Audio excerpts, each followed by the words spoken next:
ప్రస్తుతం మనం నారాయణపేట జిల్లాకు సంబంధించిన హాస్పిటల్కి సంబంధించిన సూపరింటెండెంట్ మరియు ఈ మెడికల్ కాలేజ్కి సంబంధించిన ప్రిన్సిపల్ గారితో ఉన్నాం. ప్రస్తుతం హాస్పిటల్లో ఎట్లాంటి పరిస్థితి ఉంది, ఏ విధమైన వైద్య సేవలు అందుబాటులో ఉన్నాయి, అదేవిధంగా ప్రిన్సిపల్గా వచ్చే విద్యార్థులకు ఏ విధంగా శిక్షణ కల్పిస్తున్నారు, భావి తరాలకు ఏ విధంగా డాక్టర్లు అందిస్తున్నారు అనే దానిపైన మనం మాట్లాడే ప్రయత్నం చేద్దాం. సార్ నమస్తే. ఎట్లా ఉంది సార్ హాస్పిటల్ పరిస్థితి? కొత్త హాస్పిటల్ ఇంతకుముందు వెజిటేబుల్ మార్కెట్ ముందు ఉన్నప్పుడు ప్రజలకి రవాణా పరంగా చాలా దగ్గర ఉండేది. అక్కడ రోజుకి ఒక 800 నుంచి 1000 వరకు పేషెంట్లు వచ్చేది. ఇక్కడికి వచ్చిన తర్వాత ఒక 600 వరకు పేషెంట్లు రీచ్ అవుతున్నారు, ఇంక్లూడింగ్ మన క్యాజువాలిటీ కలుపుకొని.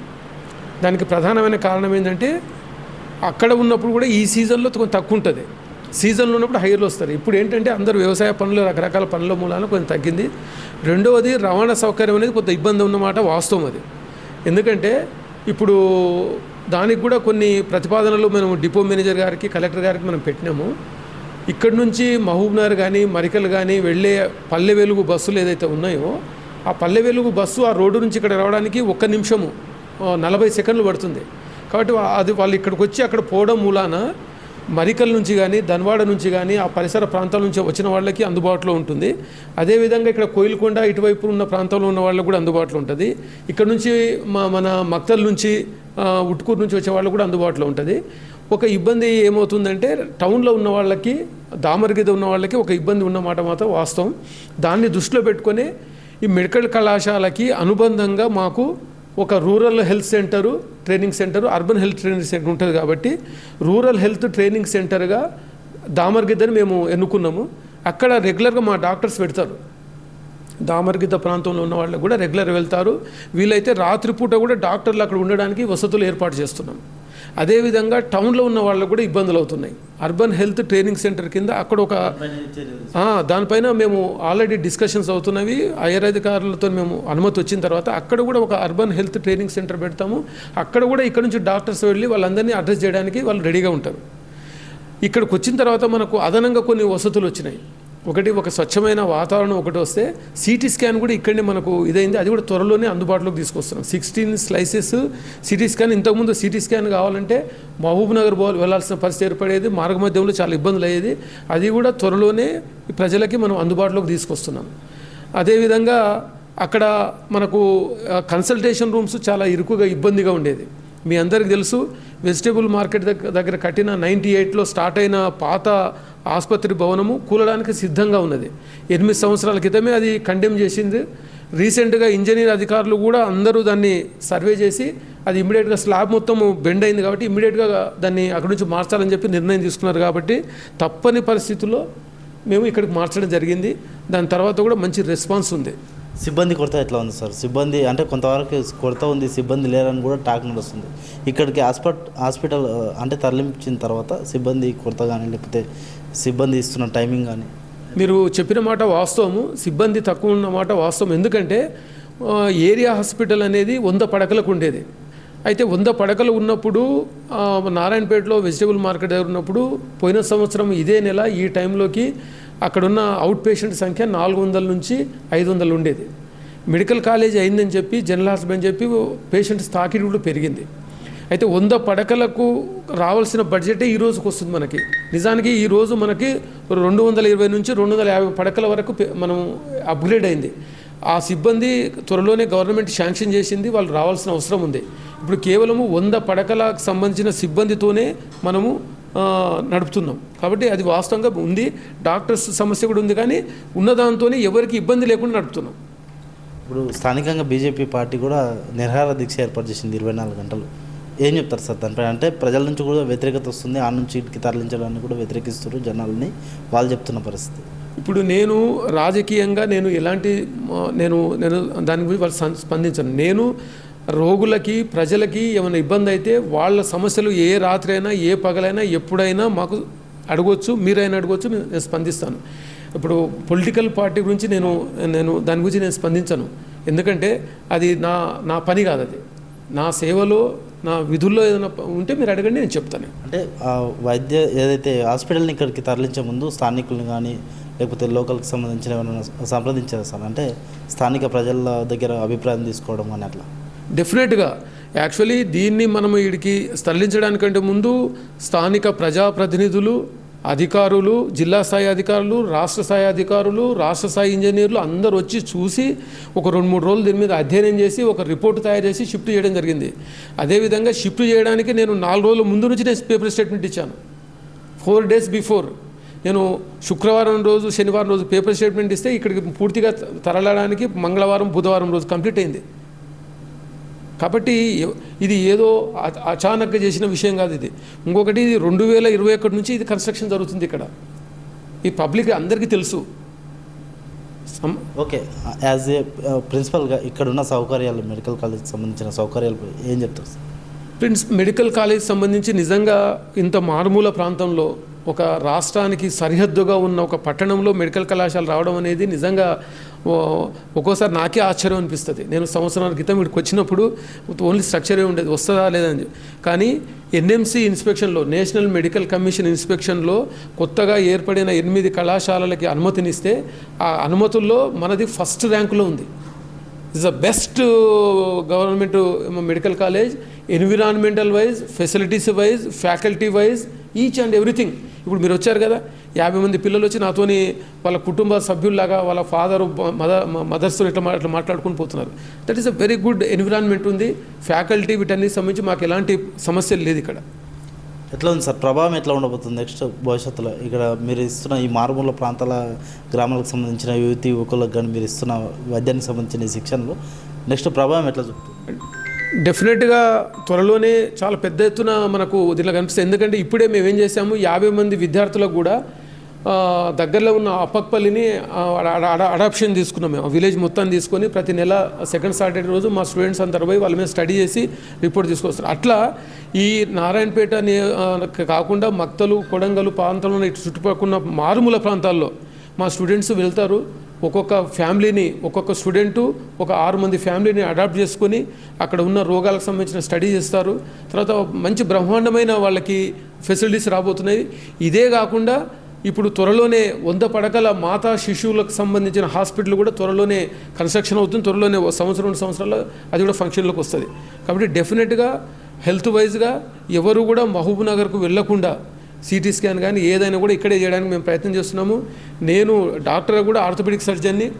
ఇక్కడ థియేటర్ స్టార్ట్ అయితే త్వరలోనే ఎముకలు ఇరిగిన దానికి మేము ఆపరేషన్ చేస్తాము. అదే కాకుండా కీళ్ళ మార్పిడి చికిత్స కూడా ఇక్కడ చేయడానికి మేము ప్రయత్నం చేస్తున్నాం. ఇంకా స్పెషల్ సేవలు ఎట్లా ఉన్నాయి సార్ ఇక్కడ అప్గ్రేడ్గా? ఇప్పుడు స్పెషల్గా ఇంతకుముందు మనకి ఏరియా హాస్పిటల్ ఉన్నప్పుడు జనరల్ మెడిసిన్, జనరల్ సర్జరీ అంటే కాన్పులు చేసే వరకు మాత్రమే పరిమితం ఉండేది పిల్లలకు సంబంధించి.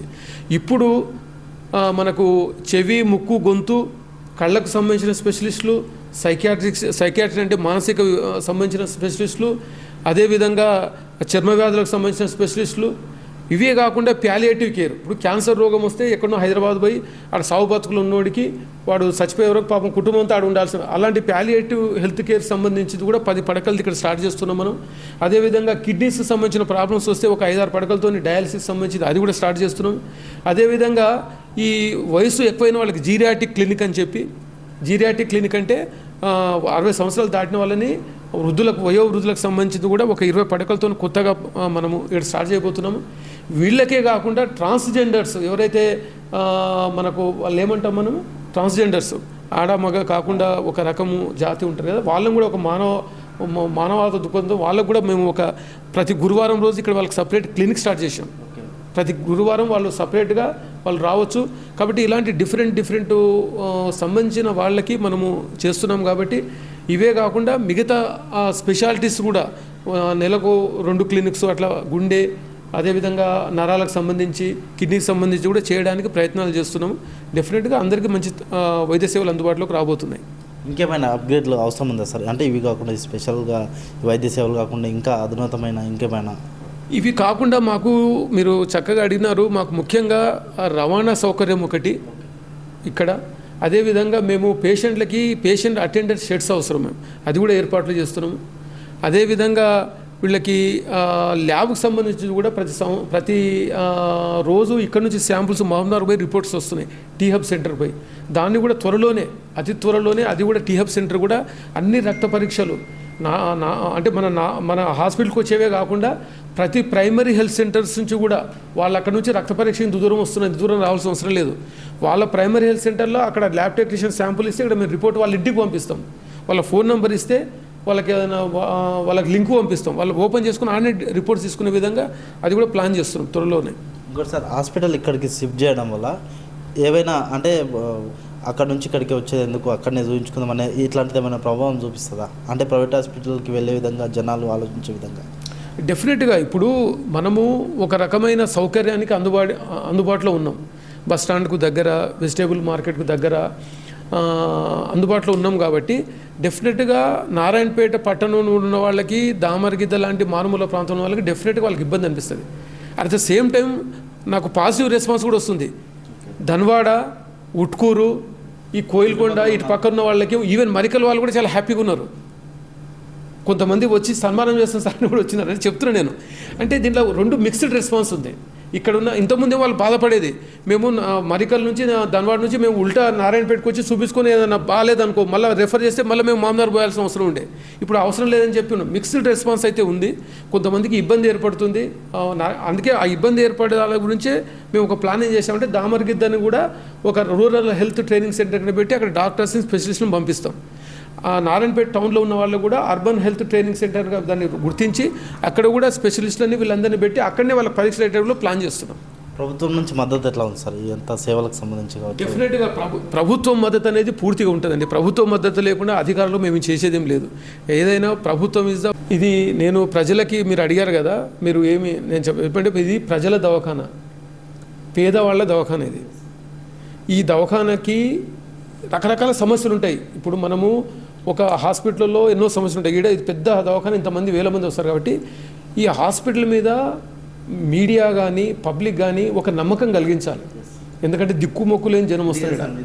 కేవలము 50 రూపాయలు 100 రూపాయలు ఎక్కడైనా పెట్టుకుంటే వైద్యం చేయించుకుంటామంటే కూడా మా దగ్గర రారు. అలాంటి దిక్కుమొక్కు లేని జనం వస్తారు కాబట్టి వాళ్ళకి ఇదే దిక్కు, కాన్పుకు కానీ అడ్మిషన్స్ కానీ దేని కానీ. కాబట్టి మనం అందరం కలిసి ఈ గవర్నమెంట్ దవాఖానాని ఒక మంచి నమ్మకమైన భద్రతమైన సెంటర్గా మనం తీర్చిదిద్దుకోవాలి. దాంట్లో మీ మీడియానే కాకుండా పబ్లిక్ కోఆపరేషన్ మాకు కావాలి.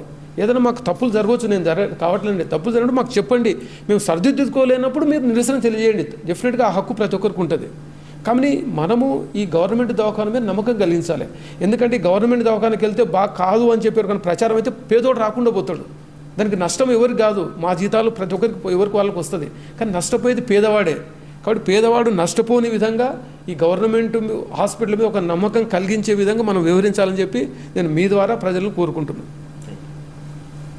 పవర్ఫుల్ ప్రభుత్వం ఈజ్ ద ట్రాన్స్పరెంట్ ప్రభుత్వం ప్రతి ఒక్కటి మాకు అందజేస్తుంది. కాబట్టి నేను ఈరోజు మెడిసిన్ కొరత అనేది మళ్ళీ చెప్తున్నాను, మెడిసిన్ కొరత అనేది లేదు. ఎవరైనా ఏదైనా ఉంటే నా దగ్గరకు వస్తే వాళ్ళని నేను ఇప్పించడానికి మేము సిద్ధంగా ఉన్నాము. ఎవరో ప్రైవేటు హాస్పిటల్ నుంచి పనిచేయడానికి కొంతమంది పీజీ డాక్టర్స్ వచ్చి వాళ్ళు తెలియక ఏదైనా రాసి ఉంటే దాన్ని కూడా సరిదిద్దుతాము. కాబట్టి మెడిసిన్ ప్రాబ్లం అనేది లేదు ఇప్పటివరకు. ఏమన్నా ఉంటే మేము బై అండ్ సప్లై అని ఒక సిస్టమ్ ఉంది, దాంట్లో మేము కొని చేయడానికి రెడీగా ఉన్నాం. చివరిగా ఇక్కడ ఉన్న లోకల్ ప్రజలకు ఏం చెప్తారు సార్? అంటే ఎట్లా సేవలు వినియోగించుకోవాల్సిన అవసరం ఎట్లా ఉంది ప్రభుత్వం? ఇప్పుడు ఇంతకుముందు ఏరియా హాస్పిటల్ కింద ఈ దవాఖానా ఉండేది, ఇప్పుడు జనరల్ హాస్పిటల్ అయింది. కాబట్టి ఇక్కడ కొన్ని వసతులు డిఫరెంట్గా ఉంటాయి. ప్రజలు కూడా మాకు సహకరించాలి. ఇప్పుడు అవుట్ పేషెంట్ విభాగంలో ఉన్న వాళ్ళు ఇన్ పేషెంట్స్ వెళ్ళకుండా, ఎమర్జెన్సీ వెళ్ళకుండా వాళ్ళకి ప్రైవసీ ఇచ్చి వాళ్ళు కాపాడుకోవాలి. కాబట్టి త్వరలోనే మేము ఏం చేస్తున్నాం అంటే ఒక పాస్ సిస్టమ్ తీసుకొస్తున్నాం. ఎవరు హాస్పిటల్ పేషెంటు, ఎవరు పేషెంట్ అటెండర్ అని కూడా ఒక పాస్ తీసుకొస్తున్నాం. ఆ పాస్ ఉన్న వాళ్ళు మాత్రం మా దగ్గర 24 గంటలు ఉండొచ్చు, మిగతా వాళ్ళు ఉండడానికి వీల్లేదు. ఎందుకంటే ఇది ఊరు బయట ఉంది, మన మహిళలకి వాళ్ళందరూ కూడా రక్షణ ఇవ్వాలి.